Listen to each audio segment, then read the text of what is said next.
আলহামদুলিল্লাহ, ঐতিহ্যবাহী গ্রাম মতিগঞ্জ আল ফালাহ ইসলামী সংস্থা কর্তৃক আয়োজিত আজকের 12তম বার্ষিক তাফসীরুল কোরআন মাহফিলের এই অধিবেশনের আমাদের উস্তাদুনাল মুকাররম শাইখুনাল কারীম আমার শায়েখ হযরত মাওলানা আব্দুল গফুর সাহেব বারাকাল্লাহু ফি হায়াতিহি ওয়া ইলমিহি ওয়া সিহহাতিহি ওয়া আফিয়াতিহি, সকলে বলি আমিন। হুজুর বসা আছেন, আমরা এতক্ষণ যাবৎ আলোচনা শুনছিলাম। আমাদের সিলেটের গৌরব, শুধু সিলেট নাম, গোটা বাংলাদেশের মধ্যে যিনি মুহাদ্দিসুন জালিল, বড় মুহাদ্দিস বানিয়াচঙ্গী হুজুরের কাছ থেকে গুরুত্বপূর্ণ নসিহা শুনছিলাম। আপনারা দেখছেন, আমাকে বিষয় দেওয়া হয়েছে আল কোরআনের আলোকে ইসলাম ও সাম্প্রদায়িকতা, অর্থাৎ যেটার আরবি নাম হচ্ছে আত-তাইফিয়্যাতু আলা দাওইল ইসলাম। ইসলামের আলোকে সাম্প্রদায়িকতার মিনিং বা সাম্প্রদায়িকতার বিশ্লেষণ। সাম্প্রদায়িকতা নিয়েই আমি কিছু আলোচনা করার চেষ্টা করব। আপনারা যাদের ইচ্ছা আছে শোনার তারা বসেন, আর যাদের ইচ্ছা কণ্ঠ শোনার দয়া করে চলে যান। মধ্যখানে চলে গেলে এলোমেলো লেগে যায়, কথা বলতে তখন ভালো লাগে না। আল্লাহ তাআলা আমাকে ইখলাসের সাথে, আপনাদেরকে ইখলাসের সাথে শোনার তৌফিক দান করুন, সকলে বলি আমিন। সাম্প্রদায়িকতা বিগত 16 বছর আমরা বেশি শুনেছি। সাম্প্রদায়িকতা শব্দটি সম্প্রদায় থেকে এসেছে, যার অর্থ হলো গোষ্ঠী, জাতি, সম্প্রদায়। পৃথিবীতে নানান ধরনের সম্প্রদায় আছে। দেশ হিসাবে সম্প্রদায় আছে, গোষ্ঠী হিসাবে সম্প্রদায় আছে, ধর্ম হিসাবে সম্প্রদায় আছে। দেশ হিসাবে সম্প্রদায়, আমি বাংলাদেশি, আমাদের পার্শ্ববর্তী দেশ যারা এরা ইন্ডিয়ানি, কথা ঠিক কিনা? আমাদের আরেকটা দেশ ওরা পাকিস্তানি। সৌদিতে যারা বসবাস, সৌদির নাগরিক, তারা সৌদিয়ান, ঠিক কিনা? ও ঠিক। এটা দেশ হিসাবে সম্প্রদায়। ঠিক তদ্রূপভাবে ভাষা হিসাবে সম্প্রদায় আছে। বাংলাভাষীদেরকে বাংলাভাষী সম্প্রদায়, ইংরেজিতে যারা কথা বলে তারা ইংলিশ সম্প্রদায়, আরবিতে যারা কথা বলে এরা আরবি সম্প্রদায়, ঠিক কিনা? ঠিক। ঠিক তদ্রূপভাবে গোষ্ঠীগতভাবে সম্প্রদায় আছে। তালুকদার গোষ্ঠী, খান গোষ্ঠী, চৌধুরী গোষ্ঠী আছে না নাই? ঠিক তদ্রূপভাবে ধর্মভিত্তিক ধর্মকে নিয়েও সম্প্রদায় আছে। পৃথিবীতে 2 ধরনের ধর্ম আছে। পৃথিবীতে কয় ধরনের ধর্ম আছে? 2 ধরনের। আমার কথাগুলো মনোযোগ দিয়ে শোনার চেষ্টা করেন। পৃথিবীতে 2 ধরনের ধর্ম আছে। একটাকে বলা হয় আল আদিয়ানুস সামাইয়্যাহ, আরেকটারে বলা হয় আল আদিয়ানুল ওয়াদইয়্যাহ। একটি হলো আসমানি ধর্ম, আর একটি হলো মানুষের বানানো ধর্ম। আসমানি ধর্ম 3টা। আসমানি ধর্ম কয়টি? একটা হলো ইহুদি ধর্ম, আরেকটি হলো খ্রিস্টান ধর্ম, আরেকটি হলো ইসলাম ধর্ম। বিষয়টা বুঝতে পারছেন? ইহুদি ধর্মের তাওরাত ছিল তাদের মূল কিতাব, খ্রিস্টান ধর্মের তাদের মূল কিতাব ছিল ইনজিল, আর ইসলাম ধর্মের মূল কিতাব হলো, সকলে বলেন কি? কোরআন মাজিদ, কোরআন শরীফ, কথা ঠিক কিনা? ঠিক। ইহুদি ধর্ম, সেখানে বিভিন্ন ধরনের পরিবর্তন, বিকৃতি হওয়ার কারণে ইসলামের সাথে মিলে না। ঠিক তদ্রূপভাবে খ্রিস্টান ধর্মেও বিভিন্ন ধরনের বিকৃতি থাকার কারণে বিকৃতি হয়ে গেছে, তাহরিফ হয়ে গেছে। যেভাবে ছিল সেভাবে নাই, যেভাবে আসমান থেকে এসেছিল সেইভাবে নাই। সেইভাবে না থাকার কারণে মূল ধর্ম ইসলামের সাথে তাদের ধর্মের মিল খায় না। যেমন একটা মাত্র তাহরিফের কথা বলি, যেমন খ্রিস্টানরা ঈসা আলাইহিস সালামরে আল্লাহর ছেলে বলেছে। আর জোরে বলেন নাউজুবিল্লাহি। ঈসা আলাইহিস সালাম আল্লাহর ছেলে না, ঈসা আলাইহিস সালাম আল্লাহর নবী, আল্লাহর রাসূল, কথা ঠিক কিনা? ঠিক। যদি তারা একথা বলতো তাদের মূল গ্রন্থ তাহরিফ না করত, পরিবর্তন না করত, তাহলে সেখানে পাইতো তারা ঈসা রূহুল্লাহ, ঈসা নবিয়ুল্লাহ। ঠিক তদ্রূপভাবে ইহুদিরাও বিকৃতি করেছে, তারা উযাইর আলাইহিস সালাতু ওয়াস সালামকে আল্লাহর ছেলে বানায় ফেলছে, অথচ ইসলাম সহ তাদের মূল কিতাবের মধ্যে ছিল উযাইর আলাইহিস সালাতু ওয়াস সালাম হলেন আল্লাহর নবী এবং রাসূল। কথাটা কিনা? এখন আসেন আল আসমাউল আল আদিয়ানুল ওয়াদইয়া, মানুষের বানানো ধর্ম। মানুষের বানানো ধর্ম হলো হিন্দু ধর্ম, বৌদ্ধ ধর্ম, এরকম শিখ ধর্ম, এরকম নানান ধরনের আর্য ধর্ম, এরকম নানান ধর্ম হলো মানুষের বানানো ধর্ম। এই ধর্মকে ভিত্তি করে সাম্প্রদায়িকতার শব্দটা বেশি ধর্মকে ভিত্তি করেই বলা হয়। কথাটা কিনা? সাম্প্রদায়িকতা বলতে কি?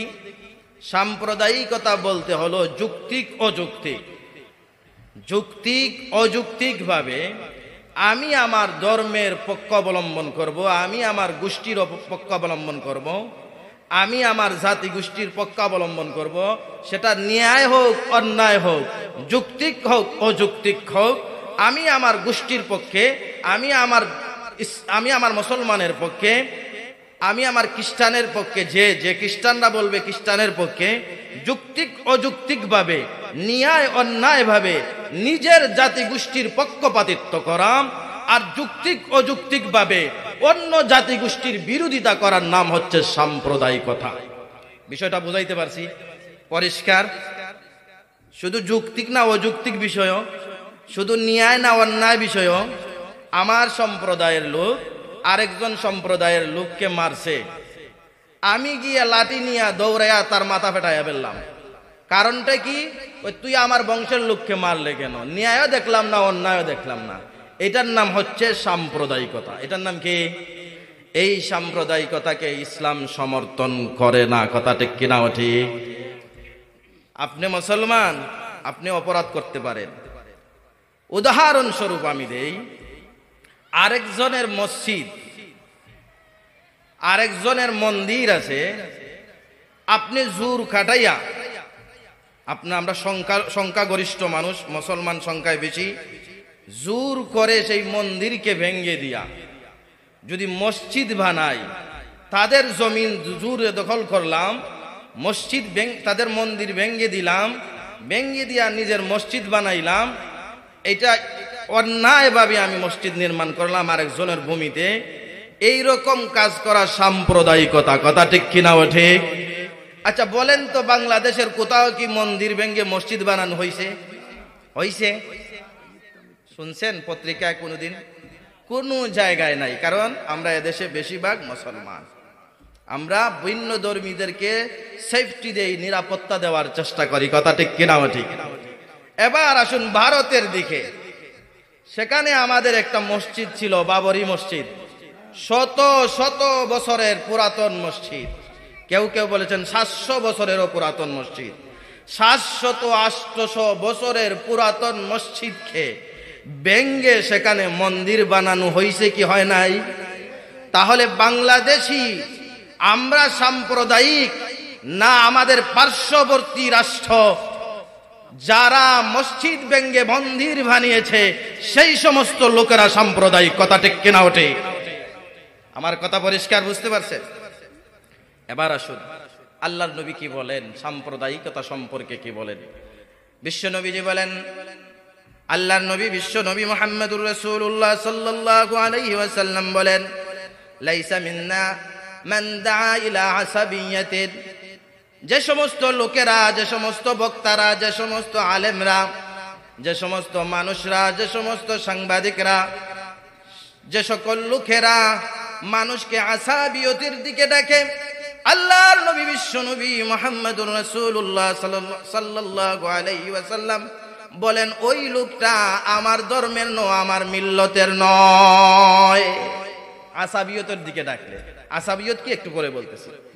এরপরে আল্লাহর নবী বলেন, ওয়ালাইসা মিন্না মান কাতালা আলা আসাবিয়াতিন, যারা আসাবিয়তের উপর যুদ্ধ করে, যারা আসাবিয়তের পক্ষে সংগ্রাম করে, আল্লাহর নবী বলেন সেই লোকটা আমার দলের লোক না, আমার মিল্লতের লোক না। এরপরে আল্লাহর নবী বলেন ওয়ালাইসা মিন্না মান মাতা আলা আসাবিয়াতিন, যে লোকটা আসাবিয়তের আকীদা নিয়ে, আসাবিয়তের সম্প্রদায় নিয়ে, আসাবিয়তের মনোভাব নিয়ে মৃত্যুবরণ করলো, আল্লাহর নবী বলেন সে কোন হালতে মারা গেল আমি নবী জানি না, তবে একথা বললাম সে আমার সম্প্রদায়ের কেউ না। নাউযুবিল্লাহি মিন যালিক। আসাবিয়ত কি? আসাবিয়ত হলো নিজের বংশের টান দেওয়া, আসাবিয়ত অর্থ হলো সাম্প্রদায়িকতা, যে সাম্প্রদায়িকতার কথা বলেছে। লক্ষ্য করে দেখুন আল্লাহর নবী বিশ্ব নবী মুহাম্মদুর রাসূলুল্লাহ সাল্লাল্লাহু আলাইহি ওয়াসাল্লাম জন্মগ্রহণ করেছিলেন কোথায় বলেন? আরবের কোন জায়গায়? মক্কায়, ঠিক কিনা ঠিক? নবী কি মক্কায় বসবাস করেছিলেন? শেষ বয়স কোথায় কাটাইছেন? কবরে কোথায় আছেন? যদি আপনি আপনার এলাকার গুণী মানুষকে কদর না করেন, ওই গুণী মানুষকে আরেকজনে লুবে নিবে, শেষে আর যতই কান্নাকাটি করেন ওই গুণী মানুষকে আর পাবেন না। কথা ঠিক কিনা ঠিক? মক্কাবাসীরা নবীজিকে প্রথম জীবনে কদর করে নাই, নবীর মতন গুণী মানুষ মহান ব্যক্তিকে কদর করে নাই। এই জন্য নবীজি শেষে হিজরত করে মদিনায় গিয়ে চলে গিয়েছিলেন। এরপরে যখন মক্কা বিজয় হয় তখন সাহাবায়ে কেরাম কিছু সংখ্যক সাহাবায়ে কেরাম ভেবেছিলেন নবী হয়তো আবার মক্কায় থেকে যাবেন। নবীজি তখন আনসারী সাহাবীদেরকে বলেছিলেন, হে আনসারী সাহাবীরা শুনো, আমি যে বেশি বেশি করে সম্পদ মক্কাবাসীদের মধ্যে বন্টন করে দিচ্ছি, এতে তোমরা মনক্ষণ করিও না, কষ্ট নিও না, ব্যতীত হইও না। কারণ মানুষেরা কেউ উট নিয়ে বাড়িতে যাবে, কেউ ছাগল নিয়ে বাড়িতে যাবে, কেউ সম্পদ নিয়ে বাড়িতে যাবে। আর মদিনাবাসী তোমাদেরকে শোনাই, তোমরা হয়তো উট নিয়ে যাবে না, কিন্তু তোমরা মদিনায় ফিরে যাবে, তোমাদের সঙ্গে নবী থাকবেন। সুবহানাল্লাহ। তখন মদিনাবাসী এত খুশি হয়েছিলেন যে তাদের খুশি খেয়ে দেখবে। তখন মদিনাবাসী একসাথে বলেছিলেন, ওগো নবীজি, আমরা আমাদের কিসমতের উপর, আমরা আমাদের অংশের উপর এত বেশি খুশি, মক্কাবাসীরা সম্পদ পেয়ে যত খুশি, আমরা এর চেয়ে 1000 কোটি গুণ বেশি খুশি। আওয়াজ দিয়ে বলি সুবহানাল্লাহ। গুণী মানুষের কদর করবো তো ইনশাআল্লাহ। হ্যাঁ, আমার হুজুর এখানে বসা আছেন, হুজুরের সামনে বলা দরকার নাই, হুজুরকে একটু কদর করার চেষ্টা করবেন। আপনাদের অঞ্চলের হলেন গুণী মানুষ, শুধু আপনাদের অঞ্চলে না, গোটা শ্রীমঙ্গল মৌলভীবাজারের একজন গুণী মানুষ। কথা ঠিক কিনা ওঠে? বিশ্ব নবীজি মক্কা ছেড়ে মদিনায় চলে গেলেন। নবী একা গেছেন না, নবীর সঙ্গে আরো মানুষ ছিল কিনা না? এদেরকে কি বলা হয়? মুহাজির। নবীজির মক্কা ছেড়ে তারা ইসলামের জন্য নিজের আপন ভূমি ছেড়ে চলে গেলেন, আপন বাড়ি ছেড়ে চলে গেলেন, আপন বাসস্থান ছেড়ে চলে গেলেন। তারা মদিনায় যাওয়ার পর তাদের লকব হয়ে গেল মুহাজির। তাদের লকব কি হয়েছে? আরো জোরে বলেন। মুহাজির মানে হলো হিজরত করে যারা মদিনায় গেছে। আচ্ছা, যারা মদিনায় মুহাজিরদেরকে রিসিভ করেছেন, সহযোগিতা করেছেন, বাড়ি দিয়েছেন, জমিন দিয়েছেন, ঘর দিয়েছেন, টাকা পয়সা দিয়েছেন, ভাইদেরকে সহযোগিতা করেছেন, তাদের উপাধি কি? আরেকটু বলেন। আনসার। মুহাজির আর আনসার এমন দুই ভাই, একদল হলো মুহাজির আর একদল হলো আনসার। মদিনাবাসী দুইটা নাম, একজন হলো মুহাজির আর একজন হলো আনসার। মুহাজির ভাই, তোমাদের ত্যাগ তিতিক্ষা, তোমরা নিজেদের আপন ভূমি ছেড়ে এসেছো ইসলামের জন্য। আনসার ভাই, তোমাদের ত্যাগ তিতিক্ষা হলো তোমরা মুহাজিরদেরকে রক্ত দিয়ে, ঘাম দিয়ে, শ্রম দিয়ে, সম্পদ দিয়ে, জমিনের ভূমি দিয়ে, বাড়ি দিয়ে, ঘর দিয়ে সহযোগিতা করেছো। দুই দলের সহযোগিতায় ইসলাম তামাম পৃথিবীতে ফুটে উঠেছে। কথা ঠিক কিনা ওঠে? আনসার আর মুহাজির তারা ভাই হয়ে গেলেন। জানেন ইসলামের আগে তাদের অবস্থা কি ছিল? আউস আর খাজরাজ নামক দুইটা জাতি গোষ্ঠী ছিল। কোন এক বিষয়ের কারণে এই দুই বংশ প্রতি বছর তারা যুদ্ধ করত। যুদ্ধ করতে গিয়া ইতিহাসের পাতায় পাওয়া যায় তাদের 120 বছর শুধু যুদ্ধই করছে দুই ধরে, হাজার হাজার দুই বংশের মানুষ মারা গেছে। আউসকে যদি জিজ্ঞাসা করেন, এই আউস তোমরা খাজরাজের মানুষকে মারো কেন? কয় জানি না, তবে আমার আব্বা তারাও মারছে, আমার দাদা পূর্বপুরুষরাও তাদের সাথে যুদ্ধ করছে, এই জন্য আমরা যুদ্ধ করি। খাজরাজকে যদি বলেন, হে খাজরাজ তোমরা আউসের মানুষকে হত্যা করো কেন? তখন খাজরাজের মানুষে বলে, আমরাও জানি না, লা নাদরি লিমা নুকাতিলু মাহুম, আমরা জানি না তাদের সাথে কেন যুদ্ধ করছি, তবে এইটা জানি আমাদের পূর্বপুরুষ তাদের সাথে যুদ্ধ করেছে, এই জন্য আমরা যুদ্ধ করি। এই দুই দুশ্মন দুই জাতিগোষ্ঠীকে ইসলাম এক বানিয়ে দিয়েছে, কথা ঠিক কিনা ওঠে? আজও এই ইতিহাস থেকে প্রমাণিত হয়, যদি গোটা বাংলাদেশের মানুষকে যদি এক করতে চান, নেক করতে চান, গোটা বাংলাদেশের মানুষকে যদি ঐক্যবদ্ধ করতে চান, আর কোন স্লোগান দিয়ে ঐক্যবদ্ধ করা যাবে না, ইসলাম নামক স্লোগান দিয়ে ঐক্যবদ্ধ করা যাবে, কথা ঠিক কিনা ওঠে? এক হওয়ার সময় এসে গেছে, এক হতে হবে, হাতে হাত রাখতে হবে, বুকে বুক মিলাতে হবে। বেঈমান জাতিগোষ্ঠীর বিরুদ্ধে বাংলাদেশকে হেফাজত করার জন্য, বাংলাদেশের প্রতিটি ইঞ্চি ইঞ্চি মাটিকে হেফাজত করার জন্য, বাংলাদেশের ধর্মকে হেফাজত করার জন্য, বাংলাদেশের নিরাপত্তা রক্ষার জন্য প্রয়োজনে যদি রক্ত দিতে হয়, গাম দিতে হয়, প্রাণ দিতে হয়, দিতে প্রস্তুত আছি, কথা ঠিক কিনা ওঠে?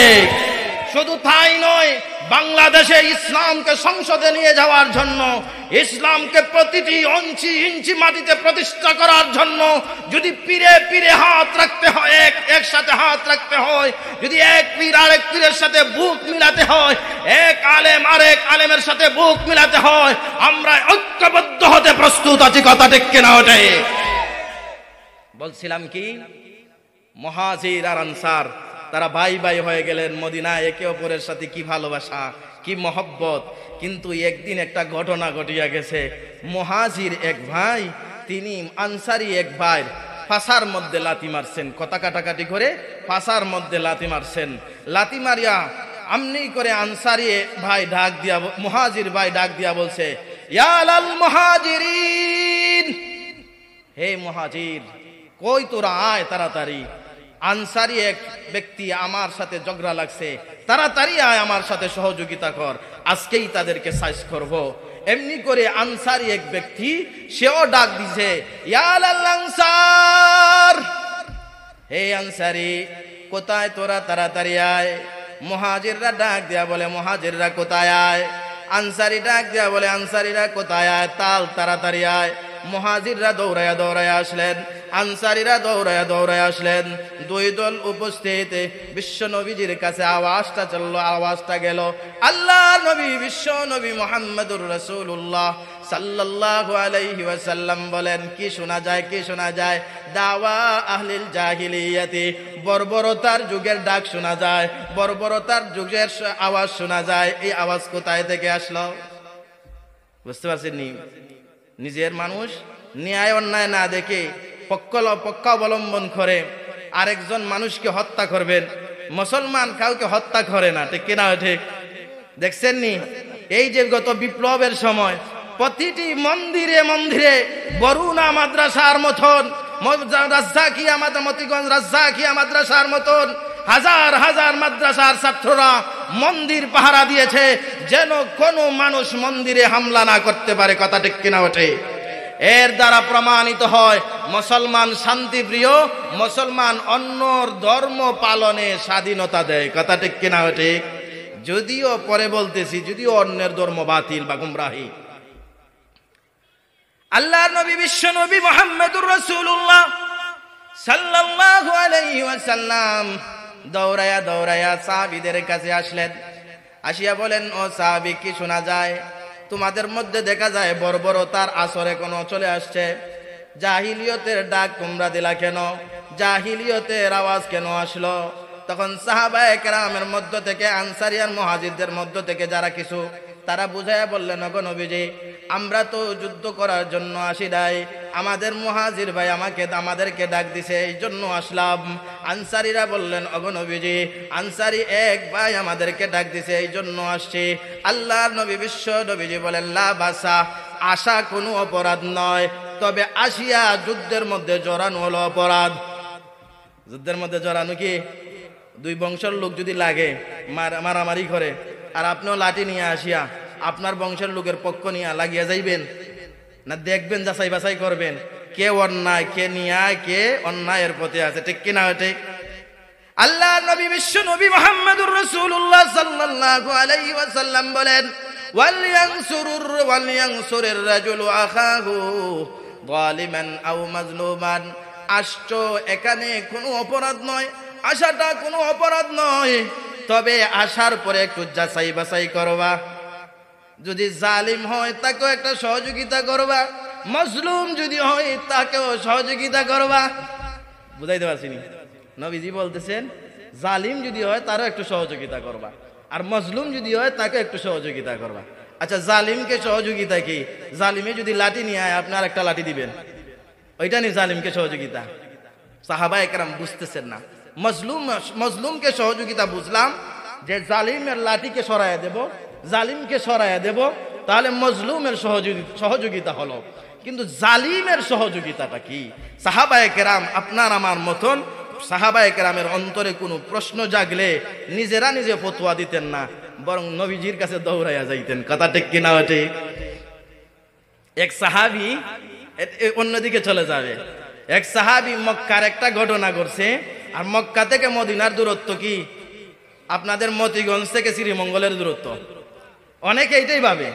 আমাকেও একজন বলছে যে হুজুর মক্কার মদিনার যাইতে কি 5-7 মিনিট সময় লাগেনি? আমি 5-7 মিনিট কি বলেন, হাঁটিয়ে হাঁটিয়ে যাইতে পারবে। কই বুঝলাম না হুজুর, এত কাছাকাছি? কাছাকাছি না, বরং মক্কা থেকে মদিনার দূরত্ব হলো প্রায় 400 কিলোমিটার দূরে। কত দূরে? প্রায় 400 কিলোমিটার দূরে। অর্থাৎ আমাদের এখানে মতিগঞ্জ থেকে ঢাকার দূরত্ব প্রায় 250 কিলোমিটারের মতো। এবার আন্দাজ করেন 400 কিলোমিটার কত দূরে। তো সাহাবী একটা প্রশ্নের মধ্যে আটকিয়া গেছেন, এই জন্য নিজে নিজে ফতোয়া দেন নাই, নিজে নিজেই মাসলা লইয়া বসে নাই, বরং মক্কা থেকে 400 কিলোমিটার দূরে গিয়ে 1 মাস সফর করে গিয়া, এক মাস না, অনেক দিন সফর করে গিয়ে নবীজির কাছে প্রশ্ন করে সেই মাসআলার সমাধান নিয়েছেন। আওয়াজ দিয়া বলে সুবহানাল্লাহ।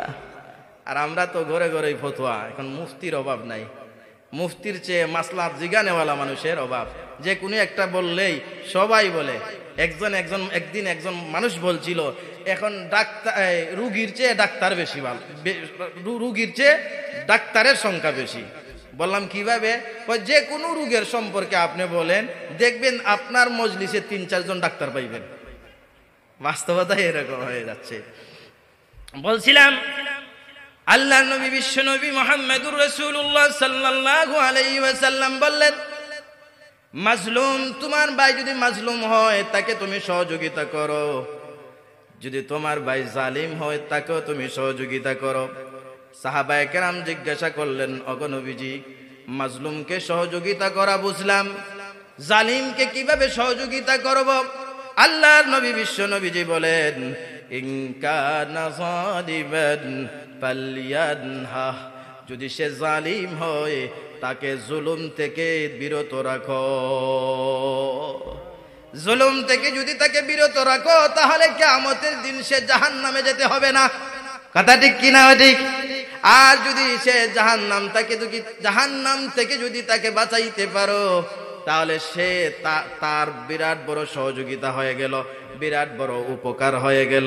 বিষয়টা ক্লিয়ার কিনা? ক্লিয়ার না? তাহলে নবীজি এখানে প্রশ্রয় দিচ্ছেননি। নবীজি বলছেন জাহিলিয়ত, যারা সাম্প্রদায়িকতার দ্বন্দ্ব করে, হিন্দু মুসলিম, এই হিন্দু ব্যক্তি সে হিন্দু, তাকে মেরে ফেলো, তার দোকান কেটে ফেলো, এরকম মনোভাব যদি কেউ রাখে তাহলে সে সাম্প্রদায়িক। তাহলে সে কি? আমরা ইসলামের মধ্যে সাম্প্রদায়িকতা নিষিদ্ধ, এই জন্য শুধু বাংলাদেশ নয় গোটা পৃথিবীতে কোথাও এরকম নজির দেখাতে পারবেন না, এরকম দৃষ্টান্ত দেখাতে পারবেন না। মন্দির ভেঙে মুসলমান মসজিদ বানিয়েছে, পৃথিবীতে হাজার হাজার দৃষ্টান্ত দেখাতে পারবো।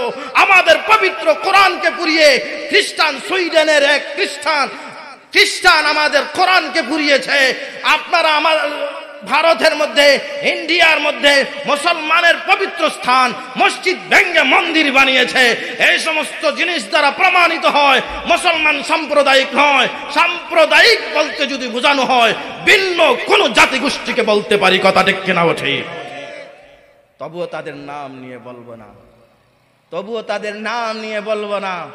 আপনাদের কাজ কর্মে প্রমাণিত হয় আপনারা সাম্প্রদায়িকতার মনোভাব পোষণ করেন। আমরা আমাদের বাংলাদেশে 90% মুসলমান হওয়া সত্ত্বেও কোনো হিন্দুর বাড়িতে আক্রমণ করি না, কোনো বৌদ্ধর বাড়িতে আক্রমণ করি না, কোনো খ্রিস্টানের বাড়িতে আক্রমণ করি না। আর বিপরীত মুখে গিয়ে দেখেন ইন্ডিয়ায় আমাদের মুসলমান ভাইদের উপর বারবার নির্যাতনের স্টিম রোলার তারা চালিয়েছে, কথা ঠিক কিনা ওঠে। শুধু তাই নয়, রোহিঙ্গা মায়ানমারে রোহিঙ্গা মুসলমানের উপর নানান ধরনের নির্যাতন তারা চালিয়েছিল, কথা ঠিক কিনা ওঠে। সাম্প্রদায়িকতা যদি শিখাতে হয় তাহলে আমাদেরকে শিখানোর দরকার নাই, আপনারা আগে শিখেন, কথা ঠিক কিনা ওঠে। লক্ষ্য করে দেখুন, আল্লাহর নবী বিশ্ব নবী মুহাম্মদুর রাসূলুল্লাহ সাল্লাল্লাহু আলাইহি ওয়াসাল্লাম সাম্প্রদায়িকতাকে এত খারাপ ভাবে নিষিদ্ধ করেছেন। আল্লাহ রাব্বুল আলামিন বলেন, ইয়া আইয়ুহাল্লাযীনা আমানু কুনু কাওয়ামিন। আল্লাহ বলছেন কি, ইয়া আইয়ুহাল্লাযীনা আমানু, হে ঈমানদারেরা। ঈমানদারের ভিতরে আমি আপনি আসিনি? মতিগঞ্জের মানুষ আসেননি? সাতগাঁর মানুষ আসেননি? শ্রীমঙ্গলের মানুষ আসেননি? সৌদি আরবের মানুষ আসেননি? আল্লাহ ইয়া আহলা বাংলাদেশ বলেন নাই, ইয়া আহলা মিসর বলেন নাই। আল্লাহ বলছেন কি, ইয়া আইয়ুহাল্লাযীনা আমানু। সাম্প্রদায়িকতা ইসলামে নিষিদ্ধ, এটা 3 নম্বর দলিল। আল্লাহ ইমানদারদেরকে ডাকলেন, ডাকিয়া বললেন কি, কুনু কাওয়ামিনা বিল কিসতি শুহাদা লিল্লাহ ওয়ালাউ আলা আনফুসিকুম আওিল ওয়ালিদাইন।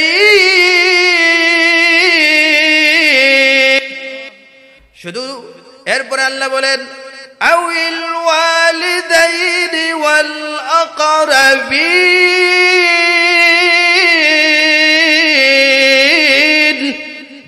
আল্লাহ বলেন, হে ইমানদারেরা, তোমরা ইনসাফের উপর দণ্ডায়মান হও। কিসের উপর? এরপরে বলেন, শুহাদা লিল্লাহ, আল্লাহর জন্য তোমরা সাক্ষী হয়ে যাও। আদালতে কোর্টে সাক্ষী লাগে কিনা না? বিচারে সাক্ষী লাগে কিনা না? সাক্ষী কি আমরা যেটা দেখছি যেটা জানি ওইটা বলবো, না টাকার 2000 টাকার নোট পাইলে আমার সাক্ষী পাল্টিয়া যাইবে এরকম হবে? আমাদের বাংলাদেশে হয় কিনা না? কোরআনের ফাঁকিদেরকে মানুষ, কোরআনের আলেমদেরকে মিথ্যা সাক্ষী দিয়ে বহু বছর জেল জুলুম তারা কাটাইছে কিনা না? আল্লাহ নিষেধ করছে। আল্লাহ বলছেন তোমরা ইনসাফকারী হও। আল্লাহ বলছেন কি, ইনসাফকারী হও। তারপরে আল্লাহ তাআলা এরপরে একটু ব্যঙ্গে ব্যঙ্গে বলতেছেন, কি বলতেছেন, আলা আনফুসিকুম। কখনো কখনো ইনসাফ করতে গেলে নিজের বিপক্ষে চলে যায়, কখনো কখনো ইনসাফ করতে গেলে কি কার বিপক্ষে চলে যায়? নিজের বিপক্ষে চলে যায়। আল্লাহ বলেন, যদি নিজের বিপক্ষেও চলে যায় তারপরও ইনসাফের উপর থাকবো। শুধু তাই নয়, এরপরে আল্লাহ বলেন, আবিল ওয়ালিদাইন, আপনার আব্বা আম্মার বিরুদ্ধেও যদি সাক্ষী চলে যায়, আপনার আব্বা আম্মার বিরুদ্ধেও যদি যায়, তারপরও আপনি ইনসাফের উপর থাকেন। শুধু তাই নয়, আল্লাহ বলেন ওয়াল আকরাবিন, যদি আপনার চাচার বিরুদ্ধেও যায়, যদি আপনার দাদার বিরুদ্ধেও যায়, যদি আপনার ভাইয়ের বিরুদ্ধেও যায়, যদি আপনার ভাগনার বিরুদ্ধেও যায়, আপনার বাতিজার বিরুদ্ধে যায়, আত্মীয় স্বজন পাড়া প্রতিবেশী সবার বিপক্ষেও যদিও চায়, তারপরও তুমি ইনসাফের উপর থেকে, আদলের উপর থেকে, ইনসাফের উপর থেকে সরে যেও না। সুবহানাল্লাহ বলেন, আর জুড়ে বলেন সুবহানাল্লাহ। তাহলে আমার কথাগুলো দ্বারা কি বুঝলেন? ইসলামে আসেনি সাম্প্রদায়িকতা? সাম্প্রদায়িকতা নাই। আপনার আব্বাই যদি আরেকজনের সাথে দ্বন্দ্ব করেন, অথবা আপনার ছেলে যদি আরেকজনের সাথে দ্বন্দ্ব করে, তাহলে আপনার ছেলের পক্ষ নিয়ে তার মাথা ফাটাইয়া ফেলবো না, আগে দেখবো ন্যায়কে অন্যায়কে? ঠিক কিনা? ঠিক না? আমরা ইনসাফের উপর থাকবো। কোর্ট আদালত যদি ইনসাফের উপরে থাকতো, তাহলে সাধারণ মানুষ অত্যাচারিত হতো না, সাধারণ মানুষের উপর জুলুম অত্যাচার হতো না। কথা ঠিক কিনা ওঠে? এবার আসুন আমার ভাইয়েরা, ইসলাম ধর্ম আর অন্য ধর্মের মধ্যে পার্থক্যটা হলো, বিভিন্ন ধর্ম, পৃথিবীর বিভিন্ন ধর্ম সাম্প্রদায়িকতাকে নিষিদ্ধ করে, সাম্প্রদায়িকতাকে সাপোর্ট করে না, তারপরও ইসলামও সাপোর্ট করে না। তাদের মধ্যে, ইসলামের মধ্যে আর তাদের মধ্যে পার্থক্যটা হলো কয়েকটা। এক নাম্বার পার্থক্যটা হলো, ইসলাম সমর্থন করে না যেই সমস্ত বিষয়ে সাম্প্রদায়িকতার দ্বন্দ্ব আসে, মারামারি আসে, ইসলাম সেই সমস্ত বিষয়কে নিষিদ্ধ করে দিয়েছে। আর জোরে বলেন সুবহানাল্লাহ। ইসলাম পেয়ে খুশি না বেজার? খুশি না বেজার? শুধু খুশি না বেশি খুশি? মহা খুশি। ঠিক না? ঠিক না? ইসলাম একটা পরশমণি। ঠিক কিনা ঠিক? নবী হলেন পরশমণি। ঠিক কিনা ঠিক? সোনার কনি পরশমণি, নবীর কথা ধর। ঠিক কিনা? সোনা হবে রাজা, হবে রাজার চেয়ে বড়। ঠিক কিনা ঠিক? নবীজির কথা যদি ধরতে পারি, আল্লাহ তাআলা আমাদেরকে বাদশা বানিয়ে দিবেন, সোনা বানিয়ে দিবেন। জাহিলিয়ত যুগে, বর্বরতার যুগের আবু বকর খেয়ে, ওমর খেয়ে, ওসমান খেয়ে আল্লাহ সোনার মানুষ বানিয়ে দিয়েছিলেন। কথা ঠিক কিনা ওঠে? বিলাল হাবশি, হাবশা দেশের মানুষ, কালো মানুষ, দেখতে সুন্দর না, কিন্তু ইসলামের পরশে আসার কারণে, নবীজির পরশে আসার কারণে, নবীজির সোহবতে আসার কারণে সোহবতে মানুষ দামি হয়ে যায়। কথা ঠিক কিনা ঠিক? সোহবতে সালেহ তোরা সালেহ কুনাদ, সোহবতে তালেহ তোরা তালেহ কুনাদ। ঠিক কিনা ঠিক? এই জন্য আসেন, এক নাম্বার সবব, এক নাম্বার কারণ, সাম্প্রদায়িকতার দ্বন্দ্বর এক নাম্বার কারণ, যদি আমি অন্য ধর্মের ধর্মীয় গ্রন্থ যেটা আছে ওইটা যদি আমি ফুরাইয়া ফেলি। অন্যের ধর্মের আছে না কিতাব? আছে। হিন্দু ধর্মের আছে, আছে না নাই? অথর্ব বেদ, বেদ, নানান ধরনের কিতাব আছে। খ্রিস্টান ধর্মের বাইবেল আছে, ইহুদি ধর্মের বাইবেল আছে। আমি যদি একটা বাইবেল আনিয়া আমি এখানে সবার সামনে আগুন লাগাইয়া ফুরাইয়া ফেলি, অথবা জুতার নিচে ফেলে আমি এটাকে অপমান করি, বলেন তো ভিন্ন ধর্মের লোকেরা কষ্ট পাবে কি পাবে না? ইসলাম সমর্থন করেন এইটা? এই জন্য কোনো মুসলমানে এই কাজ করছেনি? সৌদি আরবের কোনো মুসলমানে, পাকিস্তানের কোনো মুসলমানে, ইন্ডিয়ার কোনো মুসলমানে, বাংলাদেশের কোনো মুসলমানে নিউজ আসেনি এরকম? কোনোদিন তো আমি নিউজ শুনলাম না যে একজন মুসলমানের সন্তান বাইবেলকে পুরাইছে, একজন মুসলমানের সন্তান হিন্দুদের ধর্মীয় গ্রন্থ বেদকে পুরাইছে, অথর্ব বেদকে পুরাইছে, ওই রকম কিতাবরে পুরাইয়া ফেলছে, ওই রকম পুস্তককে পুরাইয়া ফেলছে। আপনারা পাইছেননি কোনোদিন? কিন্তু কিছুদিন আগেও সুইডেনের এক ভাই, আপনারা অনেকেই দেখছেন, সুইডেনের এক খ্রিস্টান আমাদের কোরআনকে প্রকাশ্যে জ্বালাইছে কি জ্বালায় নাই? জ্বালাইছে কি জ্বালায় নাই? আমাদের ভিতরে কষ্ট লাগছে কি লাগছে না? কারণ হলো, খ্রিস্টান যতই বলেন না কেন, আপনি তো বলতে পারেন খ্রিস্টান একটা ধর্ম, আপনি বলতে পারেন ইহুদি একটা ধর্ম, আপনি বলতে পারেন হিন্দুত্ববাদী একটা ধর্ম, আপনি বলতে পারেন শেখ একটা ধর্ম, বলতে পারেন ধর্ম একটা, কিন্তু পরিপূর্ণ ধর্ম নয়। তাদের ধর্মের মধ্যে সাম্প্রদায়িকতাকে নিষিদ্ধ করলো। সাম্প্রদায়িকতা সৃষ্টি হয় যত পথ আছে, সেই পথগুলোকে নিষিদ্ধ করে না। এই জন্য তাদের ধর্মীয় যারা মৌলবাদী আছে, তাদের ধর্মের যারা মোল্লা আছে, তারা এই কোরআন যে পুরালো এর প্রতিবাদ করলো না, বরং সুইডেনের মতন দেশ বলল সে তার স্বাধীনতা আছে, কার কোরআন পুরাইলো, কার কিতাব পুরাইলো এটা আমার দেখার বিষয় না, তার ইচ্ছা যা আছে সেই ইচ্ছা করুক। আমার ভাইয়েরা, আমার বন্ধুরা, আপনি বলেন স্বাধীনতা ভালো, বেশি স্বাধীনতা ভালো নয়। কথা ঠিক কিনা ঠিক? স্বাধীনতা ভালো, আপনি আপনার স্বাধীন, তাই বলে কি আমার আব্বাকে আপনি গালি দিবেন? এই স্বাধীনতা কে দিয়েছে আপনাকে? এই স্বাধীনতা কে দিয়েছে আপনাকে? এই জন্য ইসলাম দ্বন্দ্ব লাগার যত পথ আছে সব পথকে বন্ধ করে দিয়েছেন। এই জন্য নবীজির গোটা জিন্দিগি যদি তালাশ করেন, নবীজির গোটা জিন্দিগির ভিতরে কোনোদিন পাবেন না লাতকে গালি দিছেন, উজ্জাকে গালি দিছেন, মূর্তিকে গালি দিয়েছেন। নবীজি যুক্তিক দিয়া বুঝাইছেন এই লাত আর উজ্জা কোনো কিছু করতে পারবে না, কিন্তু নবীজি কোনোদিন গালি দেন নাই, সাহাবায়ে কেরাম কোনোদিন গালি দেন নাই, খুলাফায়ে রাশিদিন কোনোদিন মূর্তিকে গালি দেন নাই। আসলাম সাহাবায়ে কেরাম, তাবিঈন, চার ইমামের চার মাযহাবের চার ইমাম সহ পৃথিবীতে অসংখ্য অগণিত উলামায়ে কেরাম এসেছেন। দেওবন্দের উলামায়ে কেরাম, বাংলাদেশের কওমি মাদ্রাসার উলামায়ে কেরাম, ভিন্ন মস্তকের উলামায়ে কেরাম, সুন্নির উলামায়ে কেরাম। গোটা বাংলাদেশের কোন মুসলমান, পৃথিবীর কোন মুসলমান ভিন্ন ধর্মের দেব দেবীর নাম তুলে গালি দেয় নাই। কথা ঠিক কিনা ওঠে? কারণ আপনি যদি দেব দেবীরে গালি দেন, তারাও রাগ করি আপনার আল্লাহকে গালি দিবে। ঠিক কিনা ওঠে?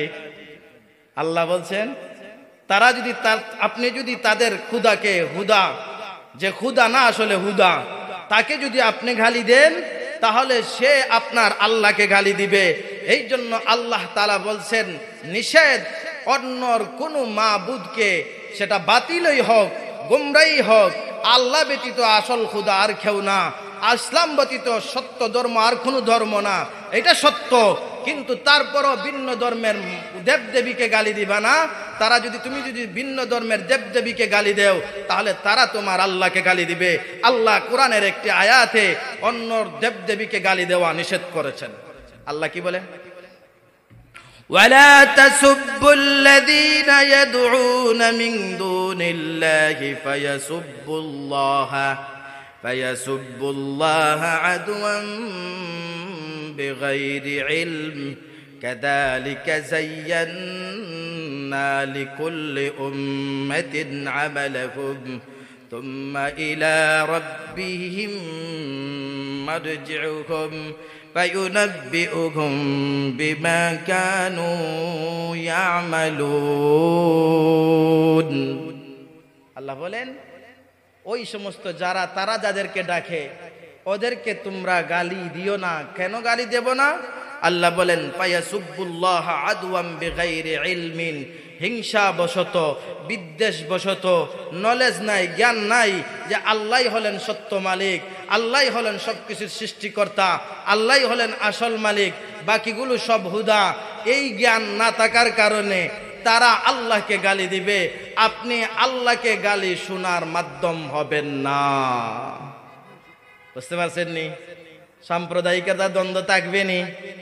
এরপরে দেখেন, লক্ষ্য করে দেখেন, শুধু তাই নয়, আমি যে হাদিসটুকু পড়েছিলাম আপনাদের সামনে, আল্লাহর নবী সাল্লাল্লাহু আলাইহি ওয়াসাল্লাম বলছেন কোন সংখ্যালঘু, যে দেশে একটা সম্প্রদায় বেশি, যেমন আমাদের বাংলাদেশে আমরা 90%, অর্থাৎ আমরা সংখ্যাগরিষ্ঠ, আর হিন্দুরা কম, এই জন্য তারা সংখ্যালঘু।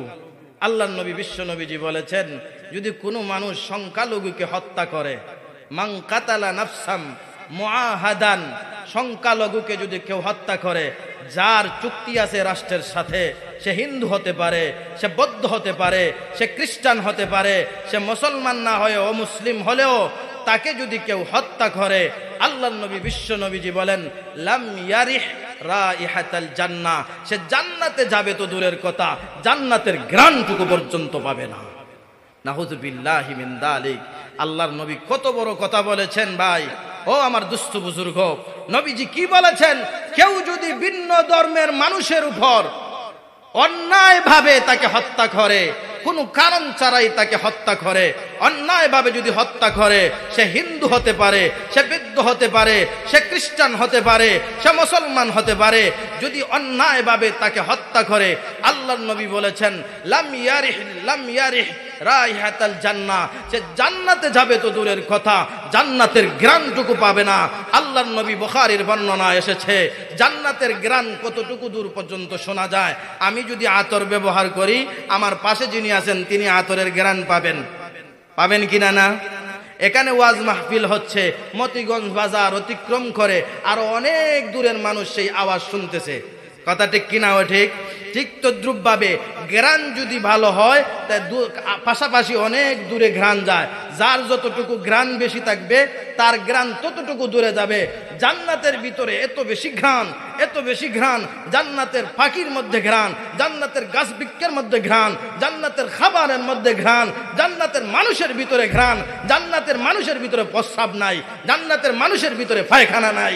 মানুষের দুর্গন্ধ আসবে কিভাবে? কথা ঠিক কিনা? জান্নাত হলো পরিষ্কার পরিচ্ছন্ন জায়গা, সেখানে কোনো প্রকার নাফাকি নাই। আপনার পেটের ভিতরে আপনার নাফাকি থাকবে না, আপনার প্রস্রাবের প্রয়োজন হবে না, আপনার নাকের মধ্যে শ্লেষা থাকবে না, আপনার গলার মধ্যে কাশি আসবে না, আপনার কানের মধ্যে ফুস আসবে না। জান্নাত এমন একটা জায়গা, ফ্রেশ, একদম ফ্রেশ জায়গা। সেই জান্নাতকে আল্লাহ এত গ্রাম দিয়ে সাজাইছেন। বিশ্ব নবীজি বলেছেন 40 বছর, 40 বছরের দূরত্ব যতটুকু হবে, 40 বছরের দূর থেকেও জান্নাতের গ্রাম শোনা যায়। আর জোরে বলি সুবহানাল্লাহ। 40 বছরের রাস্তার দূরত্ব থেকেও জান্নাতের গ্রাম পাওয়া যায়। আর জোরে বলেন সুবহানাল্লাহ। নবীজি বলেছেন এই যে জান্নাতের এত ঘ্রাণ, কোন মানুষ যদি ভিন্ন ধর্মের মানুষকে হত্যা করে, সে বৌদ্ধ হোক, খ্রিস্টান হোক, ইহুদি হোক, সে যদি তাকে হত্যা করে, আল্লাহর নবী বলেন সে জান্নাতে যাবে তো দূরের কথা, জান্নাতের ঘ্রাণটুকুও পাবে না। নাউজুবিল্লাহি মিন যালিক। আল্লাহ তাআলা আমাকে হেফাজত করুন, আপনাকে হেফাজত করুন, সকলে বলি আমিন। একটা ছোট্ট ঘটনা বলি শুধুমাত্র। হযরত ওসমান ইবনে আফফান রাদিয়াল্লাহু তাআলা আনহু এত বড় ধনী ছিলেন, এত বড় ধনী ছিলেন, এক যুদ্ধে 300 উট দান করছেন। আরো আসতে বলেন। আপনাদের মতিগঞ্জের মসজিদে আসেননি? এখানে 5 কোটি টাকা দিচ্ছেন, আসেননি কেউ? আর একটা উটের দাম যদি 1 কোটি টাকা, 1 লক্ষ হয়, 300 উটের দাম কত? 1 লক্ষ না, আর 1 লক্ষের চেয়ে বেশি হয়। 1 লক্ষই ধরলাম। 1 লক্ষ যদি হয়, 300 উটের দাম কত? 300 লক্ষ। 300 লক্ষ কয় কোটি? 5 কোটি। কয় কোটি? উষা আছে দেখা যায়, ঠিক কিনা? 3 কোটি। কথা ঠিক কিনা? ঠিক। 3 কোটি যে মানুষ এক যুদ্ধে দান করছেন, ওই মানুষ কত বড় বড় লোক আর কত বড় ধনী, সুবহানাল্লাহ বলবেন না? এরপরও হযরত ওমর ইবনুল খাত্তাবের যুগে, হযরত ওমর রাদিয়াল্লাহু তাআলা আনহুর যুগে একজন মদিনার মধ্যে খুব হাহাকার দেখা দিছে, অভাব অনটন দেখা দিছে। সবাই বলতেছে হায় হায়, অবস্থা খুবই খারাপ, অবস্থা খুবই নাজুক, আমরা কিভাবে জীবন যাপন করব? হযরত ওসমান ইবনে আফফানের সিরিয়া থেকে, সিরিয়া চিনছেন নি? হ্যাঁ, মাশাআল্লাহ বলেন না? শাম, যেই শামের জন্য নবীজি বারাকার দোয়া করেছেন, যেই শামের মধ্যে ইসলামের পতাকা পতপত করে উঠবে, সেই শামকে আল্লাহ ইসলামপন্থীদের হাতে এনে দিয়েছেন। আওয়াজ দিয়ে বলি আলহামদুলিল্লাহ। শাম আসছে, আফগানিস্তান আসছে, আসে নাই?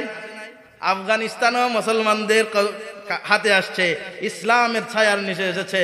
শাম, সিরিয়া এসে গেছে, বাংলাদেশও বেশি দূর নয়। কথা ঠিক কিনা? ঠিক।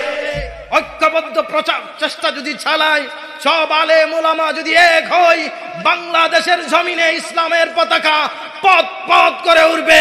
কোন দিল্লি পন্থীরা সেই পতাকাকে নামানোর দুঃসাহস পর্যন্ত দেখাতে পারবে না। কথা ঠিক কিনা? ওঠে আমার ভাইয়েরা, শেষ করে দিচ্ছি।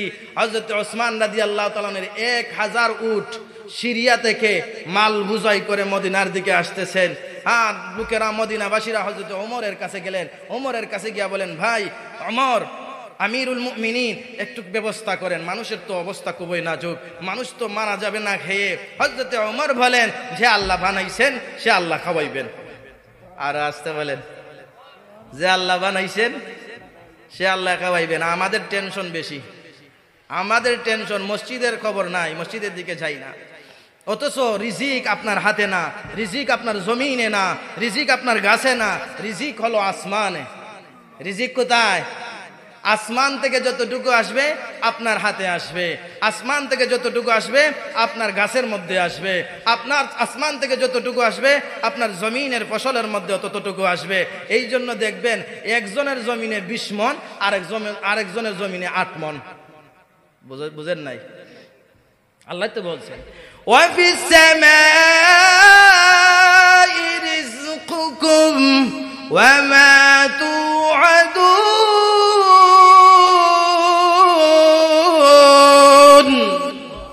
আল্লাহ বলেন ওয়াফিস সামাই রিজকুকুম, তোমাদের আসমানের মধ্যে তোমাদের রিজিক, আসমানে আসমানে, আল্লাহ বলেন নাই জমিনে, আল্লাহ বলেন নাই গাছে, আল্লাহ বলেন নাই আপনার চাকুরিতে, আল্লাহ বলেন নাই আপনার বিদেশিতে, আল্লাহ বলেন আসমানে আপনার রিজিক।